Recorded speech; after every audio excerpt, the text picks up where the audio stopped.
हाँ जी, फैज़ल भाई क्या हाल है? ठीक ठाक है यार, ठंड अ, तो नहीं लग रही। मैं ये तो सवाल मैं आपसे पूछता हूँ लेकिन आज ठंड तो है वैसे। आज तो ठंड है भाई। लेयरिंग अब करनी पड़ी है लेकिन आपको पता है कि फिर हम अपने सब्सक्राइबर्स के लिए तैयार हैं कि हम थोड़ी देर बाहर बैठें ठंड के अंदर और हम आपको अच्छा कंटेंट प्रोवाइड करें। तो प्लीज़ इसी बात पे like, subscribe and share with everybody. And तो खैर आज ये है कि बड़ा इंटरेस्टिंग सिनेरियोस बने हुए हैं दोनों साइडों पे। उधर इंडिया की लग गई है और इधर पाकिस्तान ने इंग्लैंड की लगा दी है। अनएक्सपेक्टेड हुआ है दोनों तरफ। हाँ, बहुत अनएक्सपेक्टेड था और आई थिंक हम इंडिया से शुरू करते हैं। तो मैंने जहाँ तक देखी है हाइलाइट्स तो मुझे तो लगा है कि एक तो New Zealand bowled well in patches but India एक तो ये हुआ है कि जो पिच है वो बहुत एक तो वेरिएबल बाउंस था बहुत ज़्यादा। कुछ बॉलें टर्न ही नहीं हो रही, कुछ सीधी जा रही हैं, कुछ टर्न हो गई और फिर आई थिंक कि उसकी पिच के हिसाब से जो इंडियन बैटर्स ने खेला है आई थिंक वो थोड़ा-सा ज़्यादा फिर भी अपने एग्रेसिव मोड में थे, हालाँकि जहाँ पे उनको थोड़ा-सा अपना क्योंकि these guys are all good players of spin but Virat का मैं कहूँगा कि थोड़ा अनलकी था, वो जो एक अजीब-सी उसने शॉट खेली है। वाहियात शॉट थी वो। हाँ, मतलब कि अनलकी भी उनको मुझे समझ नहीं आई कि वो करना क्या चाह रहा था। वही मुझे ऐसा लगता है कि जो थोड़ा माइंडसेट था ना, कि हमने एग्रेशन से ही हमने आगे हालाँकि ये अच्छी पोज़ीशन में थे, उनकी कोई लीड कोई इतनी ख़ास थी नहीं, अगर ये तमीज़ से खेलते। But then again in hindsight ये भी है कि अगर ये थोड़ा-सा अपनी शेल में जाके भी खेलते, तो शायद जिस तरह बॉल बहुत अजीब हरकतें कर रही थी, तो हो सकता है कि मेबी यही होता। तो क्या ख़्याल है आपका? यार मैं ऑनेस्टली मैं तो ये कहूँगा कि Indian batting failed. Same pitch थी, न्यूजीलैंड ने कर आके स्कोर कर लिया। वही बात है ना कि रोहित जस्ट आउट हुआ, that was a pitch over delivery. वो तो कोई कुछ नहीं कर सकता उसका, मतलब मिड स्टंप पे बॉल पड़ के बाहर निकल रही है, आप बोल्ड हो रहे हो, आप क्या कर सकते हो? लेकिन उसके बाद जो लोगों ने शॉटें खेली, मतलब विराट की तो यार वाहियात शॉट थी वो। मतलब फुल टॉस मिस कर रहे हो यार, तुम बोल्ड हो रहे हो, ये अनएक्सपेक्टेड, मतलब ये विराट कैलिबर शॉट तो नहीं थी। पंत ने भी जो शॉट खेली, आपको पता है कि भाई पिच में बाउंस है नहीं, तो मैं शॉर्ट बॉल दिखी तो मैं उसको फुल कड़ाके का पुल मारा है कि मैं इसको स्टेडियम से बाहर बॉल फेंकूँ। डंडे उड़ गए आपके। और सरफराज खान की तो नजर आई थी तो लिमिटेशन थी बिकॉज जब से उन्होंने उसकी वो स्वीपें शीपें बंद की उसको समझ नहीं आ रही थी मैं क्या खेलूं। यार तो वही, अच्छा तो वही बात हो जाती है कि इस पिच पे आप या तो बहुत संभल के खेलो। New Zealand bowled well, they fielded really well, field positioning वगैरह सब कुछ बहुत अच्छी तरीके से सेट की हुई थी। नज़र आ रहा था कि उनको पता है कि इनको रोकना कैसे है। जो बहुत बड़ा फैक्टर है इंडियन बैटिंग बेसिकली कोलैप्स का, कि एक या दो लोग शायद लग रहे थे कि उनको समझ में आ रही है, लेकिन जनरली पिच का बाउंस और टर्न देखते आपको लगता नहीं था कि दूसरे दिन की पिच है। नहीं लेकिन ग्लेन फिलिप्स जैसा part time bowler, Ajaz Patel तो है ही फारग, ठीक है, उसको तो चाहे आप एक माइंड फील्ड भी दे दोगे ना उससे भी वो 100 रन खा जाएगा। लेकिन ग्लेन फिलिप्स ने जिस तरह आई थिंक कुछ डिसीजंस बहुत भी अच्छी थी लेथम की के दोनों लेफ्ट हैंडर्स थे तो उसने एजाज पटेल को हटा के उसने कहा कि मैं ग्लेन फिलिप्स को ले आता हूँ जिसने एक तो उसका जायसवाल का एज निकलवाया और आई थिंक पंत को तो खैर सैंटनर ने आउट किया था ना मेरे ख्याल से। I might be wrong but anyway नहीं, पंत भी हमें फिलिप से पंत आउट ही हुआ फिर से है। आउट हुआ है ना। तो आई थिंक कि इसमें as much as Indian batting failed I think कि New Zealand tactically was better than India as well. They were tactically better, लेकिन यार इंडिया से हम लोग ये एक्सपेक्ट नहीं करते, जिस तरह मतलब ऑलमोस्ट क्लूलेस किस्म की बैटिंग थी। आपका घर है, पिच वेरिएबल बाउंस जब नज़र आ रहा है, तो उस वक्त आपके दिमाग में होना चाहिए कि उनका ज़्यादा स्कोर तो है नहीं यार, अगर हम लोग 2 दिन बैटिंग कर तो हम लोग शायद ये इनिंग से मैच ख़त्म कर सकते हैं। लेकिन ये एक तो ये बैस बॉल का कीड़ा पता नहीं किसको लग गया है कि बस आके उड़ाओ। यार टेस्ट क्रिकेट वो नहीं है कि आप बस आओ और बस हवाई फायर उड़ाना शुरू कर दो। पिच अगर आपको सपोर्ट करी तो फिर आप खेल सकते हो, लेकिन इंडिया हिस्टोरिकली और ट्रेडिशनली ऐसा बैटिंग नहीं करता। और स्पिनिंग पिचेस तो उनका ब्रेड एंड बटर है यार, हमने इनको देखा हुआ है, अश्विन, हरभजन सिंह, इस तरह के लोग जो आके वो तो दूसरी टीमों को खा जाते थे। यहाँ पे आपकी स्पिन ज़्यादा अच्छी चली नहीं, और सैटनर ने आके फिर आपको दिखा दिया कि इस पिच पे बॉलिंग कैसे करानी है। वो तो बंदा इस तरह की पिचेस पे तो ऐसा लगता है माहिर है वो। नहीं क्योंकि जब फिर ये न्यूजीलैंड अपनी सेकंड इनिंग्स पे आया है तो दे वर प्लेइंग स्वीप्स ही मार रहे थे, बाहर भी निकल रहे थे। यही चीज़ मुझे लगता है कि इंडिया ने भी ट्राई की थी। तो उनसे नहीं एग्जीक्यूट हो सकी। तो आई थिंक वो जो मेरे हिसाब से जो फ़र्क आया है वो वही आया है कि आपकी बात थी कि फील्ड प्लेसमेंट्स बड़ी ऑन पॉइंट थी। और दूसरी बात कि उन्होंने क्योंकि स्टैंडर्ड तो स्टंप्स ही अटैक करा था और ऐसी पिच पे करना ही है आपने क्योंकि आप बस लग ही जाओ। जो मैं डार के साथ क्रिकेट 24 में करता हूँ कि स्टंप्स अटैक करो दूसरे को गलती करने दो। और फिर यही हुआ है कि I think India sort of lost their nerve a little bit. और तो खैर आपको ये क्या लगता है कि अगर ये 300 की लीड तो अब है इनके पास, ये are they going to be able to sort of ये थोड़ा बहुत स्ट्रेच कर लें 400, तो can India get out of this hole और नो?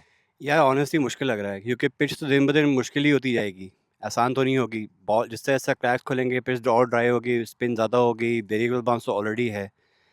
इंडिया के लिए अगर 400 तक पहुँच गए तो इंडिया के लिए मुश्किल है। मैं ये नहीं कहूँगा कि आप उनको रूल आउट कर सकते हो क्योंकि ज़ाहिर बात है उनका होम ग्राउंड है और उनकी बैटिंग हमेशा उनकी स्ट्रेंथ रही है। अ, लेकिन ऑनेस्टली 400 तक लेकर चले जाना इस पिच पे इंडिया के लिए मुझे मुश्किल लग रहा है। स्पेशली कि अब यंगस्टर्स भी हैं ना टीम के अंदर, क्योंकि पहले ये होता था कि जिस तरह जब ये इन्होंने ईडन गार्डन्स में था ना, जो फॉलो ऑन से ऑस्ट्रेलिया की जो टॉप टीम उस वक्त होती थी उसको उन्होंने फारिग कर दिया था। खैर वो दिन तो गुज़र गए यार। सबसे जो बड़ा फ़र्क है जो मेरे हिसाब से जो दो एक तो India batting failed which is surprising to me but the other difference has been New Zealand की जो फील्डिंग है बहुत टाइट है। सही जगह पे लोग सही लोग खड़े हुए हैं जो बहुत बड़ी बात हो जाती है। एक मतलब एक पोजीशन डिज़ाइन करना और फिर सही बंदे को वहाँ खड़ा करना दो डिफरेंट चीज़ें हैं। तो न्यूज़ीलैंड का लग रहा है कि उनके पास अच्छा खासा प्लान है। इंडिया का लग रहा था कि थोड़ा बहुत मैं सोचूँगा कि थोड़ा कंप्लेसेंसी भी आ गई थी, जिस तरह ये लोग पहली इनिंग में खेले हैं। अगर ये दूसरी इनिंग में ये सोचते हैं कि अच्छा ठीक है यार हम लोग they can still make it into a match. लेकिन जहाँ तक अभी तक कहानी पहुँच गई है, मुझे नहीं लगता ये लोग वापस आ पाएँगे। अब तो बात सिर्फ़ ये आ गई है कि कितनी जल्दी आप न्यूज़ीलैंड को उड़ा सको ताकि आपको टारगेट कम मिले और अगर न्यूज़ीलैंड कल पूरा दिन खेल गया, तो फिर तो बात आ जाएगी कि अब इसको बचाना है कैसे? तो इस पिच पे इवन बचाना मैच मुझे मुश्किल लग रहा है।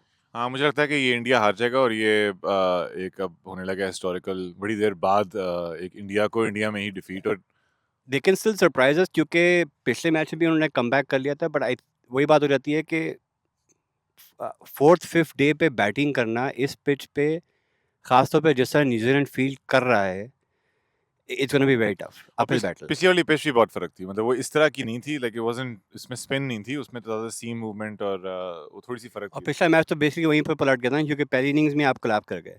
तो उसके बाद तो आप you were never in the game. तो या यहाँ पे तो ये है कि they have to work themselves back into the game कि 300-400 से नीचे उनको रखो and then hope that the pitch doesn't deteriorate more. क्योंकि अगर ये और स्पिन करना शुरू हो जाएगी तो फिर मुझे नहीं लगता कि इवन 350 भी चेज़ करना आसान होगा। हाँ, हेवी कोलैप्स में तो नज़र आ रहा है। खैर हेवी कोलैप्स से शुरू होते हैं तो हम जाते हैं हमारे पाकिस्तानी भाइयों की तरफ।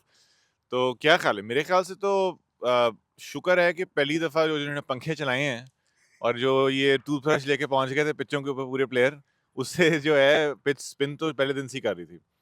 तो I think south Shakeel played a really good hand, plus जो हमारे स्पिन ट्विन्स नए हमारे हैं, साजिद खान और नुमान अली, उनके जो नीचे 80 रन उन्होंने दिए हैं, 130 उसने बनाए हैं, तो 210 तो इन्होंने ही कर दिए।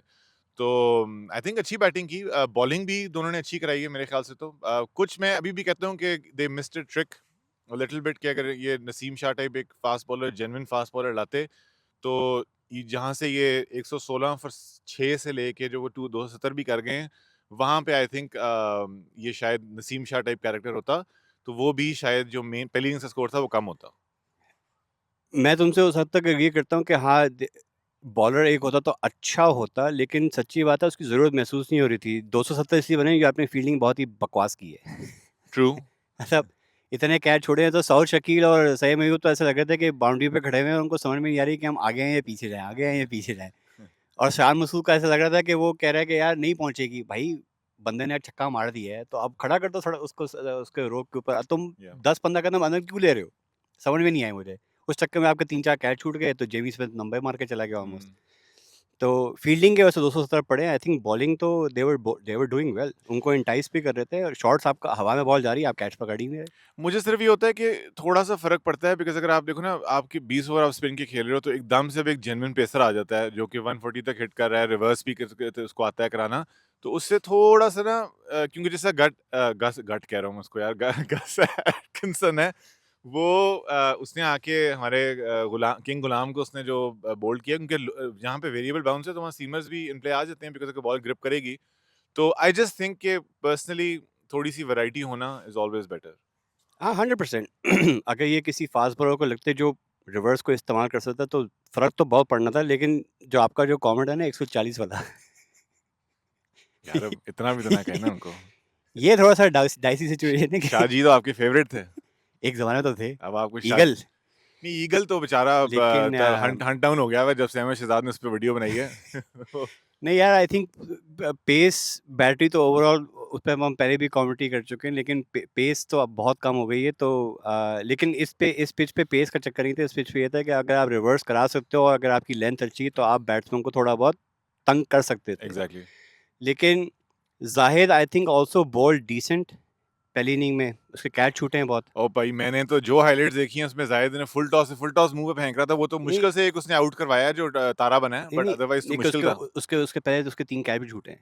अरे मैंने वो नहीं नहीं देखा। नहीं जेमी स्मिथ उसको ऊपर चढ़ रहा था, और शान को इस बात पे मैं क्रेडिट दूंगा कि इवन दो जाहिद पिट रहा था, बट चूंकि जेमी उसको स्मिथ उसको चढ़ रहा था तो ही केप्ट हिम ऑन, हम्म, और इवेंचुअली विकेट ले गया। मतलब ये सोचो ना कि जो उसने जिस पे वो आउट हुआ है उससे एक बॉल पहले पे साजिद खान ने जो उसका बाउंड्री पे बेसिकली वो कैच हो सकता था, लेकिन फिर उसने फॉरेन फॉरेन प्लेयर टैक्टिक का इस्तेमाल करके मैं बॉल अंदर फेंक के दोबारा कैच कर लूंगा, वो अंदर तो नहीं आई लेकिन छक्का रुक गया।